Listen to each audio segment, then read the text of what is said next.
이제 다 함께 자리에 일어나셔서 주일 예배를 드리겠습니다.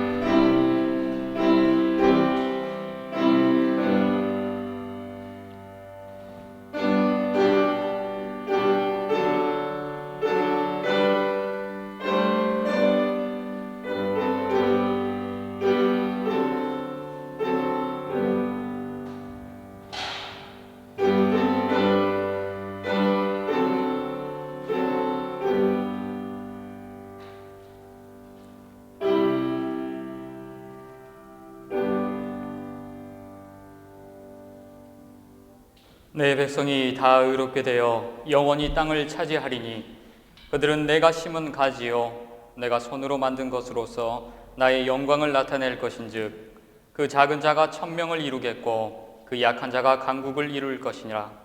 때가 되면 나 여호와가 속히 이루리라. 아멘.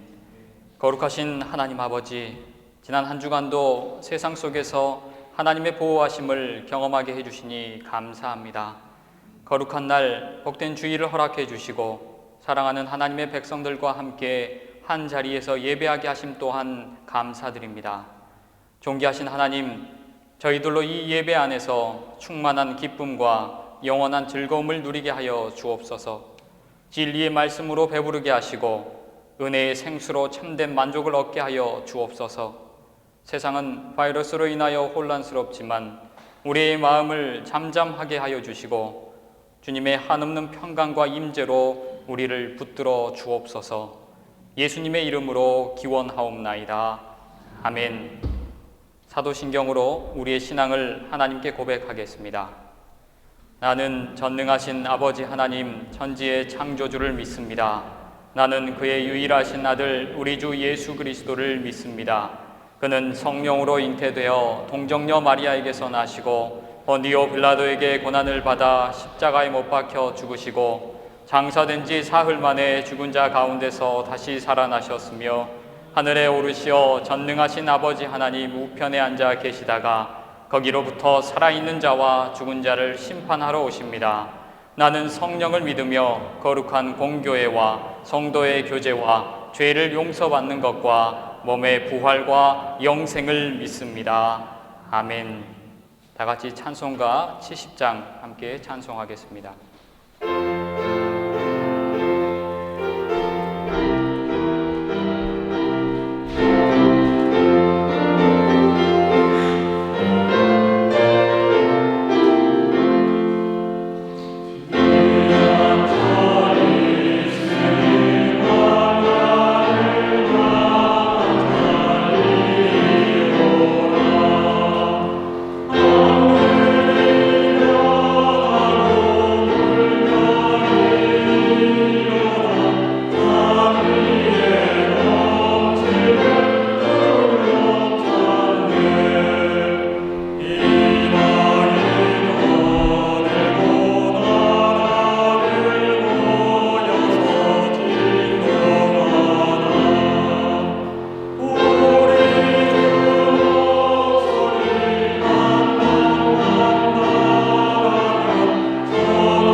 사랑이 많으신 아버지 하나님, 한 주간 동안 평안에 지내게 해주시고 오늘 거룩한 주일을 맞이해서 주님 전에 나와 머리 숙여 예배드릴 수 있게 하신 데 진심으로 감사드립니다. 주님, 저희들 지금 혼란의 시기에 살고 있습니다. 역사책에서 패스트로 병 걸리고 죽고 하는 이야기들을 많이 들었습니다. 그런데 지금 그런 옛날 얘기서나 같은 그런 상황 속에 살고 있습니다. 하나님, 저희를 붙잡아 주시고 건강 허락해 주시고 주님의 품 안에서 보호해 주시옵소서. 어느 누가 아플지 무슨 일을 당할지 아무도 예측할 수 없는 정말 힘든 시기를 살아가고 있습니다. 저희들 깨어서 기도할 수 있게 해주시고 주님 멀리 떠나지 않게 도와주시옵소서. 특별히 감사한 것은 이번 코로나 사태로 인해서 대한민국이 얼마나 발전했는지 앞서 나가는지 알게 되었습니다. 앞만 보고 달려왔는데 지금 상황을 보니 주위에 아무도 없고 그동안 많은 노력을 했고 열심히 살아왔다는 것을 알게 되었습니다. 다 주님의 은혜인 줄 압니다. 그동안 부모님들의 부르짖은 기도와 주님께 매달렸던 그 간구가 이루어진 줄 믿습니다. 우리들도 그 부모님들의 기도와 간구를 잊지 않고 주님 앞에 겸손하게 다시 무릎 꿇고 기도하며 나아갈 수 있게 도와주시옵소서. 경제, 사회, 문화 모든 것이 멈춰서 있습니다. 하루속히 다시 제자리를 찾을 수 있게 해주시고 혹시라도 경제적으로 육체적으로 어려운 사람이 있다면 주님께서 도와주시옵소서. 특별히 아이들이 있는 노약자들이 있는 가정 주님께서 지켜보여 주시옵소서. 이제 곧 바캉스입니다. 집에서 쉬는 가정이나 멀리 떠나는 가정들, 개인들 다 주님께서 함께해 주시옵소서. 지금은 예배 시작하는 시간입니다. 마치는 시간까지 주님 함께해 주시고 주님 홀로 영광 받아 주시옵소서. 목사님 나와서 설교해 주실 때 진리의 말씀, 골수를 쪼개기까지 하는 주님의 말씀만을 전하게 해주시고 우리들은 아멘 아멘 하며 꿀송이처럼 받아들일 수 있게 도와주시옵소서. 감사드리며 이 모든 말씀 우리 주 예수 그리스도 이름으로 기도드렸사옵나이다. 아멘.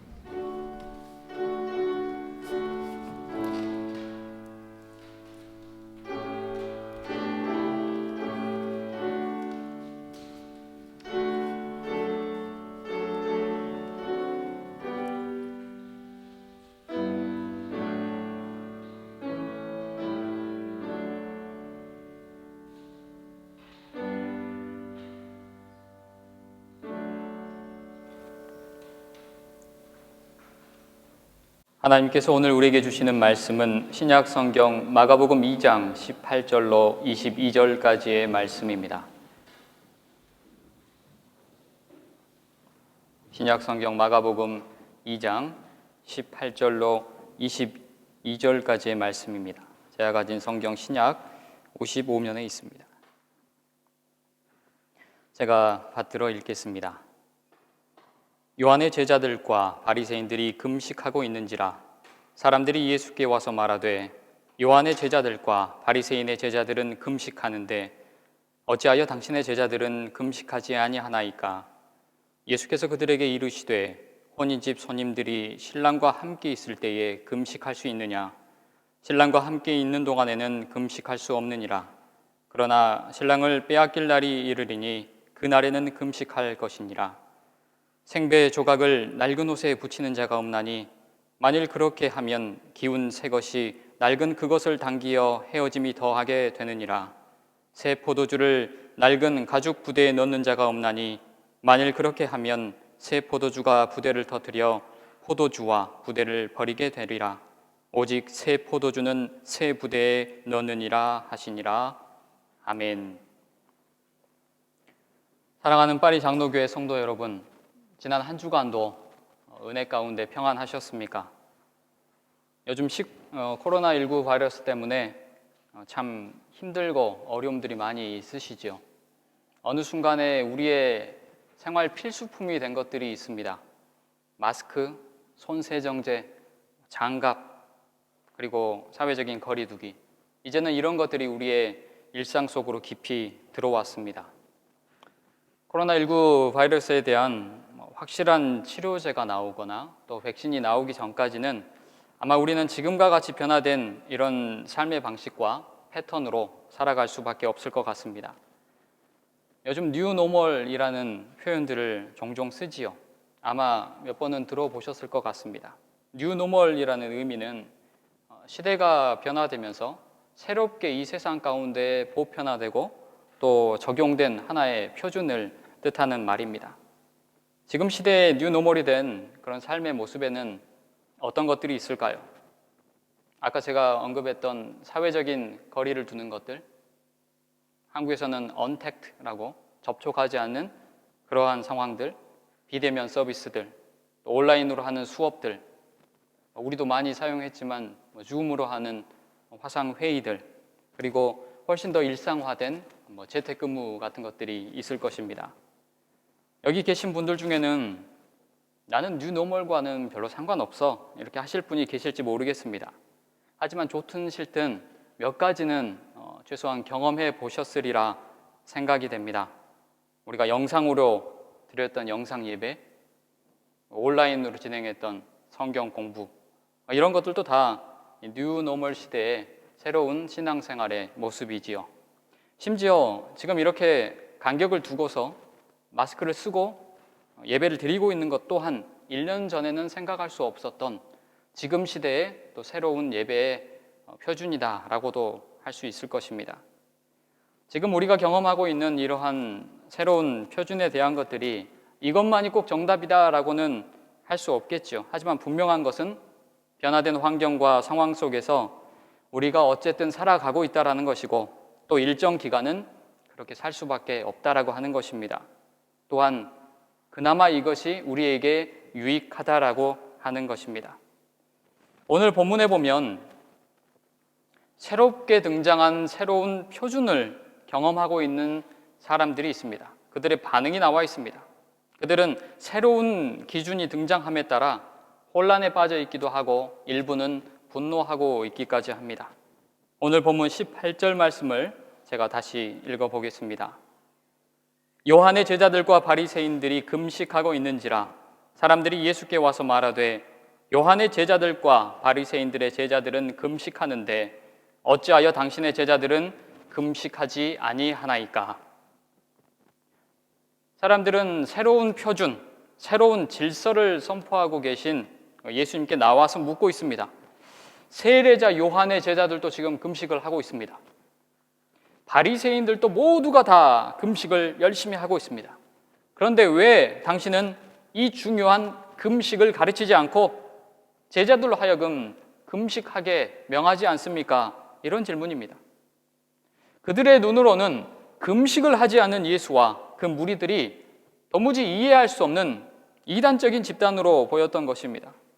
이러한 유대인들의 질문에 예수님께서는 이렇게 답변하시지요. 19절을 읽겠습니다. 예수께서 그들에게 이르시되 혼인집 손님들이 신랑과 함께 있을 때에 금식할 수 있느냐? 신랑과 함께 있을 동안에는 금식할 수 없느니라.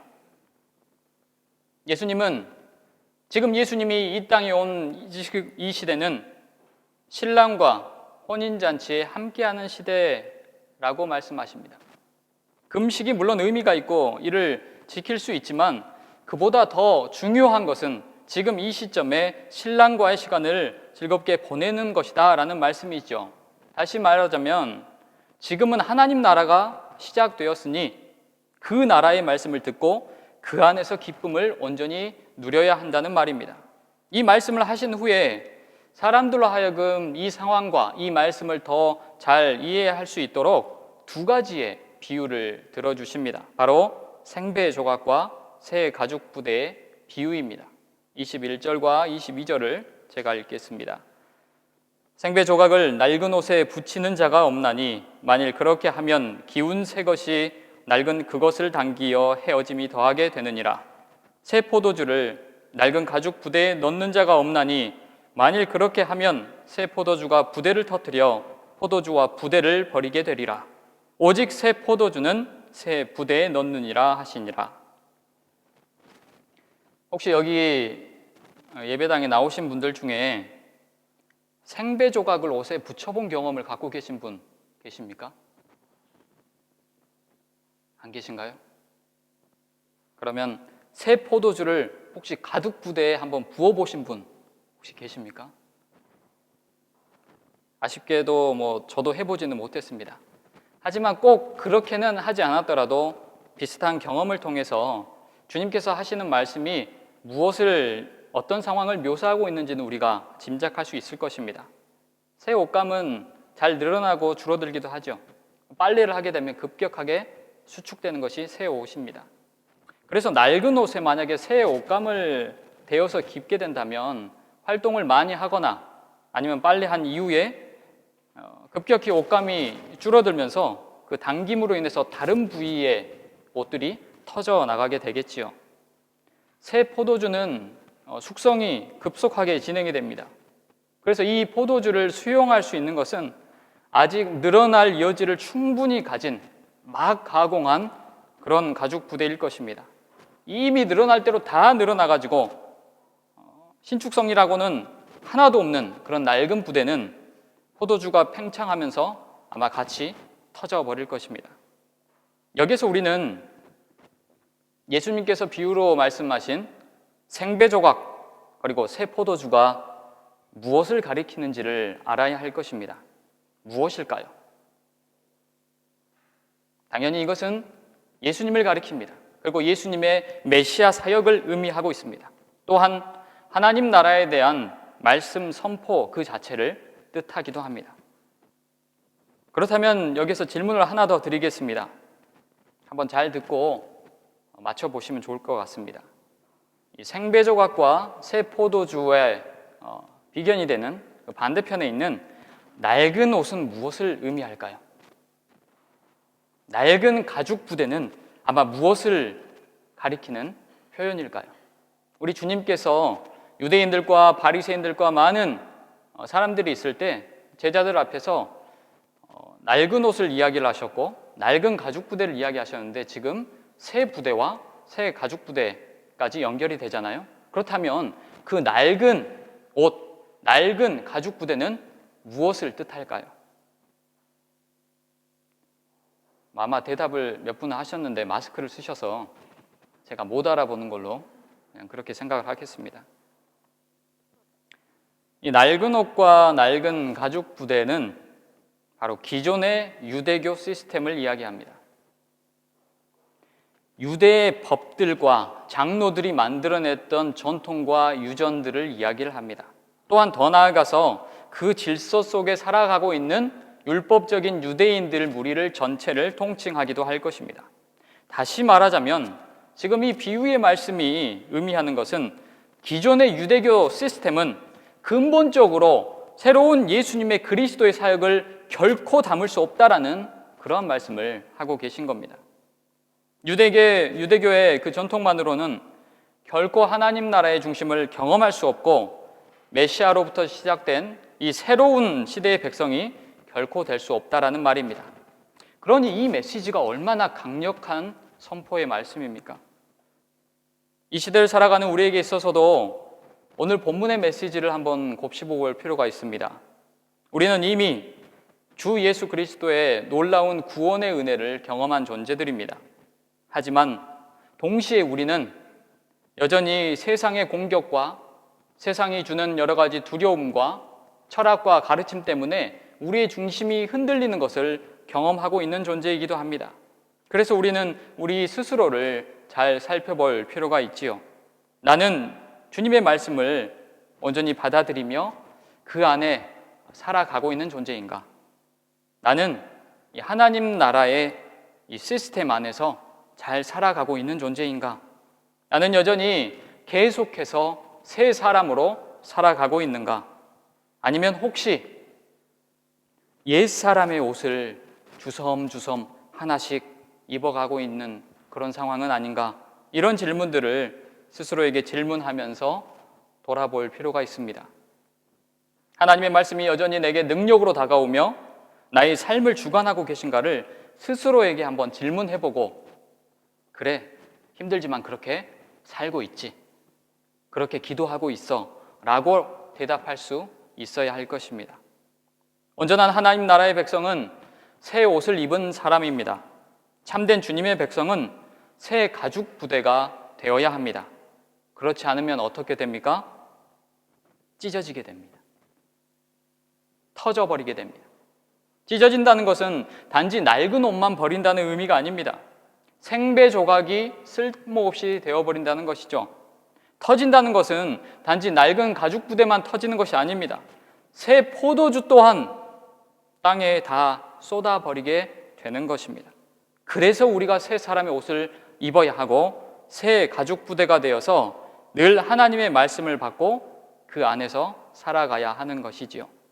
그렇게 살지 못한다면 우리 자신도 놀라운 하나님의 은혜를 충만하게 누리지 못하게 될 것이며 더 나아가 하나님의 귀한 복음도 훼손될 것입니다. 그렇다면 이 시대를 살아가는 우리가 늘 새 옷을 입고 새 가죽 부대가 되어서 그렇게 살아가기 위해 우리는 어떻게 하면 될까요? 이때 우리에게 필요한 것이 바로 신앙의 본질을 탐구하는 것입니다. 하나님 말씀을 깨닫기를 원하고 그것을 간절히 추구하는 삶의 자세입니다. 사실 유대인들, 특히 바리새인들과 서기관들이 그들의 신앙이 열정이 없는 사람은 아니었습니다. 아니, 지금 우리와는 비교도 안 될 정도의 대단한 열정과 열심으로 살았던 사람들이었습니다. 그들은 율법을 지키되 최대한 잘 지키려고 애를 썼습니다. 그런데 문제는 그들은 율법의 중심에 위치해 있는 율법의 핵심이 된다고 할 수 있는 하나님의 마음을 깨닫는 데 실패했다는 것입니다.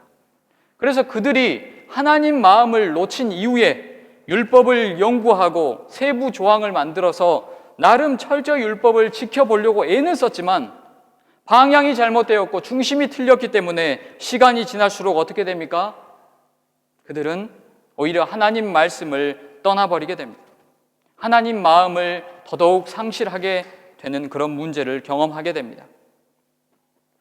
유대인들은 예수님에게 당신들은 왜 금식하지 않습니까? 라고 물어보았습니다.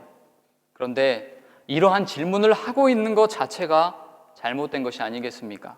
왜냐하면 금식이라는 것은 그 자체가 남에게 보이기 위한 것이 아니기 때문입니다. 남이 하기 때문에 해야 하는 것이 결코 아니기 때문입니다. 율법을 가까이 했던 바리새인들은 각종 금식일을 잘 지켰습니다. 심지어 일주일에 월요일과 목요일 2차례나 금식을 계속했습니다. 그런데 그렇게 열심히 금식을 하면서도 금식의 본질이 무엇인지 탐구하고 깨닫는 데 실패했습니다. 그들은 스스로가 왜 금식을 해야 할까? 이런 질문하는 것을 멈춰버렸습니다. 그저 율법의 노예가 되어서 점차 인간화된 율법을 맹목적으로 따르면서 더 나아가 금식하지 않은 다른 사람을 정죄하고 있었던 것입니다. 금식하는 이유가 무엇일까요? 왜 하나님은 처음에 백성들에게 금식을 명하셨을까요? 그것은 금식을 통해서 자기 자신으로만 향하는 인간의 욕심과 탐욕을 다 내려놓고 하나님께 집중할 수 있게 하기 위해서였습니다. 자기의 마음을 하나님의 마음으로 채운 후에 그 하나님의 마음과 사랑을 가지고서 이웃에게 다가서기 위한 그런 목적이 바로 처음에 금식이라고 하는 율법을 주신 이유였지요. 그런데 이미 수백 년 전에 우리 주님께서 이 땅에 오셔서 그 귀한 말씀을 나눠주시기 수백 년 전에 이사야 선지자는 하나님이 기뻐하는 금식에 대해 이미 선포하였습니다. 다시 말하자면 바리새인들이 눈을 열고 귀를 열었다면 진짜 금식의 의미를 알 수 있었다는 것이고 하나님 마음을 깨달을 수 있는 기회가 이미 있었다라고 하는 것입니다. 놀랍게도 오늘 본문에서 금식을 가지고 논쟁을 벌이며 싸움을 거는 듯한 이러한 상황에 대해서도 이사야 선지자는 언급하고 있습니다. 조금 길지만 이사야 58장 4절로 6절까지의 말씀을 제가 세번역 성경으로 한번 읽어보겠습니다. 너희가 다투고 싸우면서 금식을 하는구나.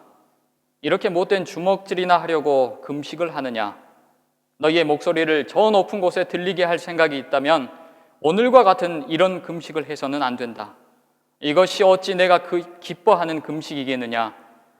이것이 어찌 사람이 통회하며 괴로워하는 날이 되겠느냐? 머리를 갈대처럼 숙이고 굵은 배와 재를 깔고 앉는다고 해서 어찌 이것을 금식이라고 하겠으며 주님께서 너희를 기쁘게 반기실 날이라고 할 수 있겠느냐? 내가 기뻐하는 금식은 부당한 결박을 풀어주는 것, 멍에의 줄을 끌어주는 것, 압제받는 사람을 놓아주는 것, 모든 멍에를 꺾어버리는 것, 바로 이런 것들이 아니냐?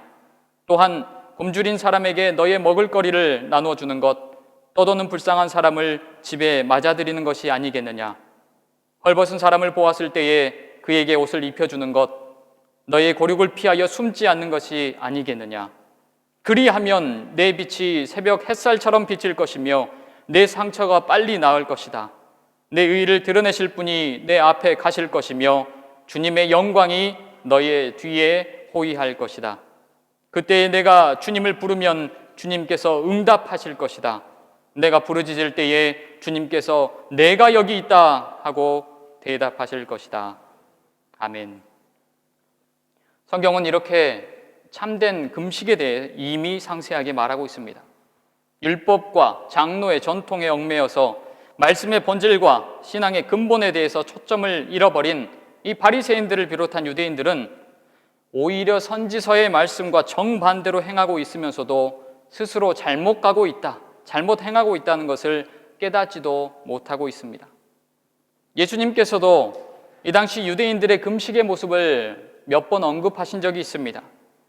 마태복음 6장 16절로 18절에서는 이렇게 말씀하십니다.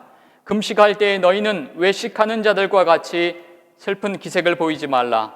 그들은 금식하는 것을 사람에게 보이려고 얼굴을 흉하게 하느니라.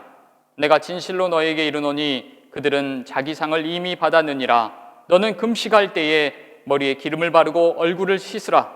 이는 금식하는 자로 사람에게 보이지 않고 오직 은밀한 중에 계신 내 아버지께 보이게 하려 함이라. 은밀한 중에 보시는 내 아버지께서 갚으시리라. 아멘. 유대 종교인들은 금식을 하면서도 금식을 하는 그 모습 자체에 집중할 뿐이었습니다. 그들은 하나님께서 기뻐하시는 금식이 아니라 사람들이 기뻐하시는 금식에 마음을 다 빼앗겼던 것입니다. 사람들은 온통 금식을 어떻게 해야 할지, 몇 번 해야 되는지, 어떤 모습으로 해야 되는지에 대한 골몰하고 그걸로 논쟁할 뿐이었습니다. 우리 예수님께서는 이처럼 시대를 분간하지 못하는 유대인들을 보시면서 얼마나 답답해 하셨을까요? 금식의 본질은 추구하지 않으면서도 율법적인 도구로 금식을 강요하고 있는 이들을 보시며 얼마나 안타까워 하셨을까요? 만약 이들이 하나님의 마음에 온전히 마음을 쏟고 그 안에 깃든 하나님의 뜻이 무엇인지를 고민하고 진정으로 추구하였다면 그들은 하나님의 아들의 이 땅에 오셔서 그들에게 친히 말씀하시고 또 삶을 통해 가르쳐 주실 때에 그분을 알아볼 수 있는 시력을 갖고 있었을 것입니다. 예수님으로부터 시작된 새 시대가 열렸음을 알아챌 수 있었을 것입니다. 그리스도가 열어갈 하나님의 나라의 잔치에 참여해야 할지 아니면 율법적인 금식에 머물지를 분간할 수 있었을 것입니다. 하지만 그들은 그렇게 하지 못했고 그저 율법적인 금식에 몰두하면서 그 속에 담긴 하나님의 마음과 뜻을 결코 헤아리지 못했습니다. 결국 하나님 말씀 자체이신 예수님을 오히려 대적하는 자가 되고 말았습니다. 말씀을 정리하겠습니다. 예수님께서 이 땅에 오셨을 때에 이 세상은 격동의 시대를 보내고 있었습니다. 유대 땅은 여전히 독립하지 못하였고 로마 제국의 치하에 있었습니다. 유대인들은 여러 파로 갈리워서 스스로 싸움만 할 뿐이었습니다. 친로마파와 반로마파, 성전을 중심으로 뭉쳤던 사두개인들, 구전 율법을 바탕으로 말씀 해석에만 골몰했던 바리새인들, 칼을 들고서라도 세상을 뒤엎어버리자는 열심당원들과 개인의 영성을 일상과 광야에서 추구했던 SNF파 이런 사람들이 각자의 소리를 지르면서 자신의 삶의 자리에서 자신의 존재감을 드러낸 시대였습니다. 각자의 철학과 자신들만의 경험, 자신들의 소신을 바탕으로 결국에는 점차 하나님으로부터 멀어져 갔습니다. 우리가 살고 있는 지금 이 시대는 어떻습니까? 급변하고 있는 세상에 보조를 맞춰 걷기에도 숨이 찹니다. 온 세계가 하나의 유기체가 되어서 실시간으로 서로 영향을 주고받습니다. 요즘은 코로나로 인하여 삶의 새로운 질서와 표준이 등장하면서 우리의 생각과 또 삶의 태도에 엄청난 영향을 미치고 있습니다. 이러한 혼란하고 또 빠르게 변하는 세상 속에서 우리가 그리스도인으로서 성숙하게 살아갈 수 있는 방법이 있다면 결국 그것은 하나님의 말씀의 근원으로 들어가는 것입니다. 하나님의 온전한 뜻을 파악하는 것입니다. 수학 문제가 아무리 어렵게 나와도 그 공식을 이해하였다면, 그리고 그 공식을 적용할 수 있다면 시행착오는 겪을 수 있고 시간이 좀 많이 걸리더라도 결국 정답에 근접할 수 있을 것입니다. 우리는 우리의 삶을 살아가면서 수많은 도전을 경험합니다.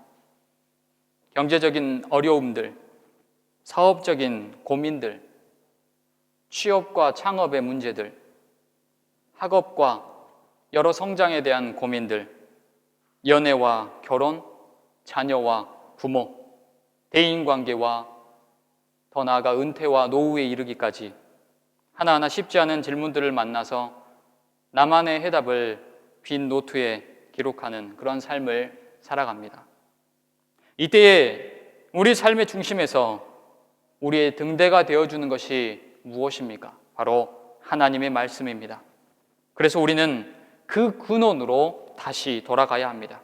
그렇게 되기 위해서 우리는 새 옷이 되어야 합니다. 새 가죽 부대가 되어야 합니다. 주님의 말씀을 받아서 풍족히 누릴 수 있는 말랑말랑한 심령이 되어야 하는 것입니다. 우리 신앙의 대선배, 삶의 선배였던 바울은 로마서를 통해서 이렇게 말합니다. 여러분은 이 시대의 풍조를 본받지 말고 마음을 새롭게 함으로 변화를 받아서 하나님의 선하시고 기뻐하시고 완전하신 뜻이 무엇인지를 분별하도록 하십시오. 신앙의 본질을 추구하지 않는다면, 하나님의 말씀을 붙잡지 않는다면 시대를 분간하지 못하고 이 시대의 풍조와 흐름에 쉽사리 휩쓸리게 될 것입니다. 하지만 우리의 마음을 새롭게 함으로 우리가 변화를 경험할 수 있다면 진정 중요한 하나님의 마음, 하나님의 선하시고 기뻐하시고 완전하신 뜻을 분별할 수 있는 지혜와 능력을 갖추게 될 것입니다. 우리 모두는 코로나로 인해서 참 힘겨운 삶의 시간을 보내고 있습니다. 하지만 위기와 고난은 우리를 삶의 참된 본질의 축으로 이끌기도 합니다. 이 시기에 더욱 하나님의 뜻을 구하며 그 안에 깊이 잠겨 보시면 좋겠습니다. 하나님께서는 늘 우리와 함께 하십니다. 하나님의 말씀이 우리 안에 지금도 살아 역사하고 계십니다. 십자가 고난을 통해서 우리에게 참 평안과 구원을 주신 주 예수 그리스도의 말씀이 우리에게 있습니다. 이 말씀과 약속을 붙잡고 한 주간에도 주님의 음성에 귀를 기울이며 그 뜻을 구하며 살아가시는 저와 여러분이 되시기를 주님의 이름으로 축복합니다. 기도하겠습니다.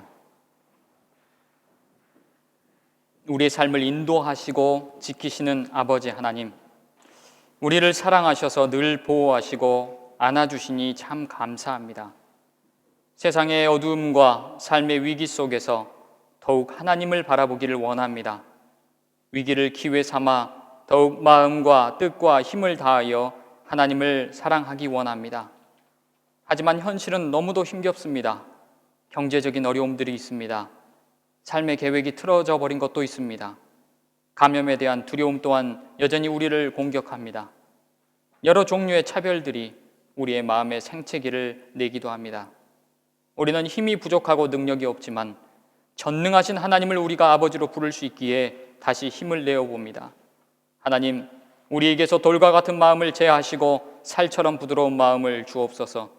하나님의 마음 알기를 간절히 사모하게 하옵소서. 하나님의 말씀을 더욱 갈망하게 하옵소서.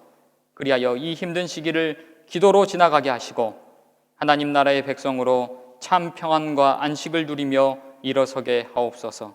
우리를 사랑하시되 끝까지 사랑하셔서 십자가에서 그 사랑으로 우리를 살려주신 주 예수 그리스도의 이름으로 기도하옵나이다. 아멘. 이성수 청년께서 봉헌송 해주시겠습니다.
귀한 찬양 감사합니다. 하나님께서 이 찬양을 기쁘게 받으신 줄로 믿습니다.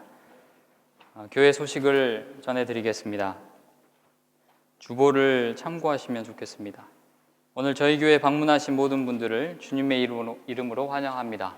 또 다른 지역에 계시다가 다시 돌아오신 분들도 환영합니다.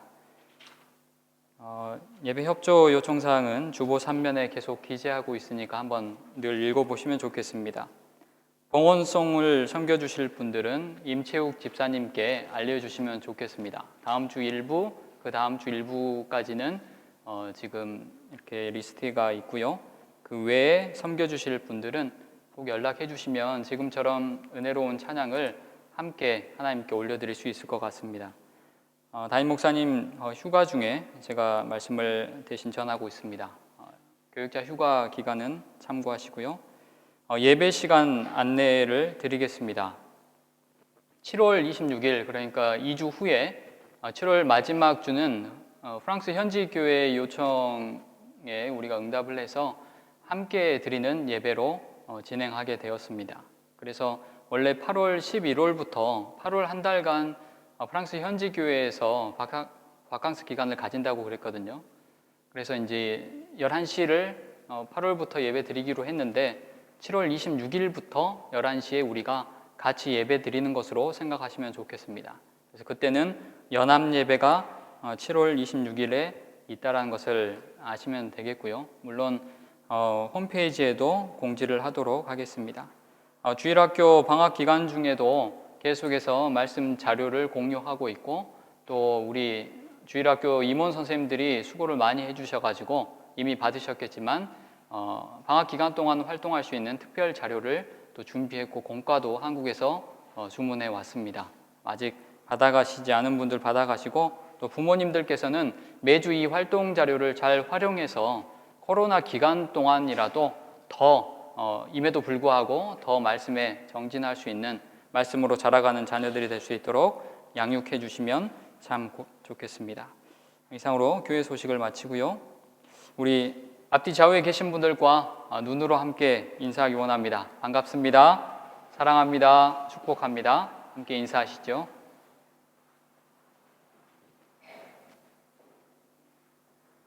이제 다 함께 자리에 일어나셔서 예배당을 떠나기 전에 침묵으로 함께 기도하겠습니다. 오늘 주신 말씀을 기억하시면서 위기 시대, 혼돈의 시대에 하나님의 뜻을 깨닫는 마음을 주시옵소서. 새 마음으로, 부드러운 마음으로 믿음의 길을 걸어갈 힘을 주옵소서. 이렇게 기도해 주시고요.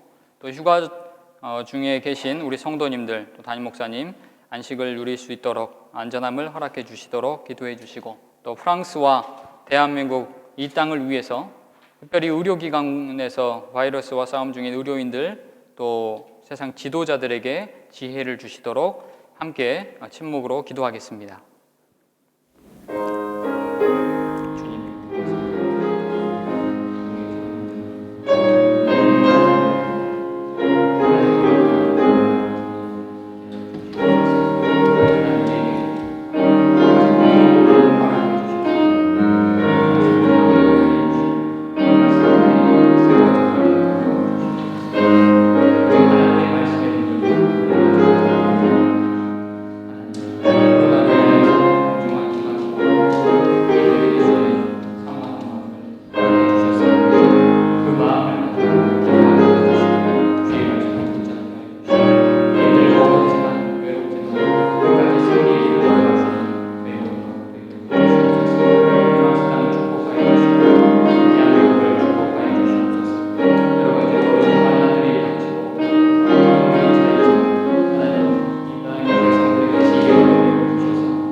주 예수 그리스도의 은혜와 아버지 하나님의 크신 사랑하심과 성령 하나님의 교통하심이 힘든 시기 중에 더더욱 하나님의 마음을 바라보고 하나님의 뜻이 삶의 자리에서 이루어지기를 뜨겁게 갈망하는 사랑하는 파리 장로교회와 모든 성도들 위에, 그 가정과 일터와 학업, 그리고 모든 계획위에와 대한민국과 프랑스 위와 선교지 위에 이제로부터 영원토록 함께하여 주시기를 간절히 축원하옵나이다.